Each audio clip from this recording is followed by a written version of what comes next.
Morning guys, 1 degree today. Kumusta kayo guys? Ito kami, nilalamig, balot na balot.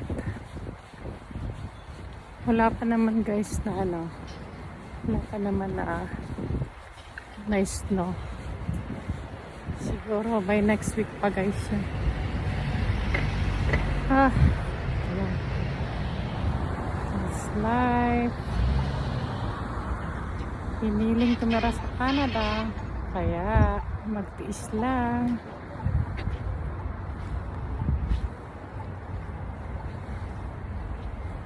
Work na naman guys. Wala naman siyang snow pero